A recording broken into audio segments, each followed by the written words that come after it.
রোজা রেখে চুল, নখ কিংবা নাভির নিচের লোম কাটা যাবে কিনা, অনেকেই আমাদেরকে এই প্রশ্নটা করেছেন। বিশেষ করে এই রমাদান মাস চলছে, এখন আমাদের মনের মধ্যে অনেক প্রশ্ন যে রোজা রাখা অবস্থায় যদি আমরা নাভির নিচে লোম পরিষ্কার করি অথবা চুল কাটি অথবা নখ কাটি তাহলে আমাদের রোজাটা পরিপূর্ণভাবে হয় কিনা। প্রিয় ভাইয়ারা আমার, প্রথমত আপনাকে মনে রাখতে হবে এই রমাদান মাস হচ্ছে এমন মাস, বিশ্বনবী সাল্লাল্লাহু আলাইহি সাল্লাম বলছেন মুমিন বান্দার কোন ইবাদতের বিনিময়ে আল্লাহ সুবহানাহু ওয়া তাআলা নিজ হাতে দিবেন না। একমাত্র রমাদানের রোজা হচ্ছে এমন ইবাদত যে ইবাদতের সওয়াব, যে ইবাদতের বিনিময় পুরস্কার আল্লাহ সুবহানাহু ওয়া তাআলা নিজের হাতে প্রদান করবেন। সুবহানাল্লাহি ওয়া বিহামদিহি সুবহানাল্লাহিল আযীম। এজন্য রাসূল বলেছেন আস-সাওমু লি ওয়া আনা আজজি বিহি। রাসূল করিম সাল্লাল্লাহু আলাইহি সাল্লাম ইরশাদ করছেন যে আল্লাহ পাক বলেন আমার বান্দা আমার জন্য রোজা রাখে, আমি নিজে তার জন্য পুরস্কার প্রদান করে দিব।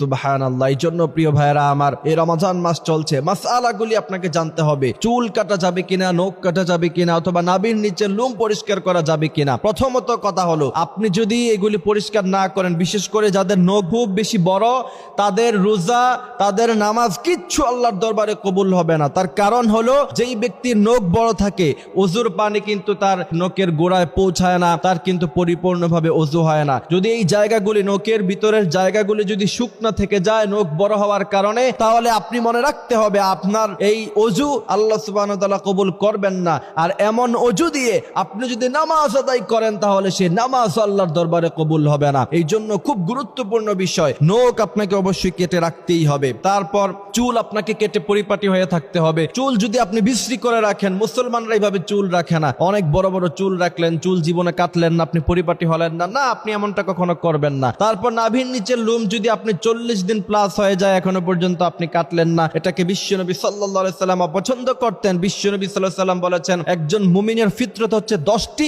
তার মধ্য থেকে নখ কাটা, চুল কাটা, তারপর নাভির নিচে লোম পরিষ্কার করা, বগলের নিচে লোম পরিষ্কার করা, এগুলো একজন মুসলমান মুমিনের সর্বোচ্চ লেভেলের বৈশিষ্ট্য, কারণ মুমিনরা সবসময় পবিত্র থাকতে পছন্দ করে। এখন আসেন, এই রমাদান মাসে রোজা রেখে যদি আপনি নাভির নিচে লোম পরিষ্কার করেন অথবা চুল কাটেন, নখ কাটেন, তাহলে রোজার কোনো ক্ষতি হবে কিনা? না, রোজার কোনো ক্ষতি হবে না। কিন্তু আপনি যদি নখ ছোট না করেন, আপনি যদি বগলের নিচের লোম যদি পরিষ্কার না করেন, তাহলে আপনার নামাজ, আপনার রোজায় ক্ষতি সৃষ্টি হতে পারে। বাট আপনি এগুলি যদি পরিষ্কার করেন, কাটেন, নখ ছোট করেন, তাহলে রোজার কোনো ক্ষতি হবে না। সৌদি আরবের ফতোয়া বিভাগের দিকে তাকান, তাহলে শেখ বিন বাজ তিনি বলছেন রমজান মাসে রোজা রেখে আপনি যদি এগুলি পরিষ্কার করেন কোনো ধরনের কোনো সমস্যা হবে না ইনশাআল্লাহ। এই জন্য বিশ্বনবী সাল্লাল্লাহু আলাইহি ওয়াসাল্লাম আমাদেরকে রমাদান মাসে যেমন ভাবে তিনি রোজা রাখতে বলেছেন, যেমন ভাবে সিয়াম পালন করতে বলেছেন, আমরা যেন তেমনটা করতে পারি। কারণ আল্লাহ রাব্বুল আলামিন বর্ণনা করলেন শাহরু রমাদানাল্লাযী উনজিলা ফীহিল কুরআনু হুদাল লিন-নাস ওয়া বাইয়িনাতিম মিনাল হুদা ওয়াল ফুরকান।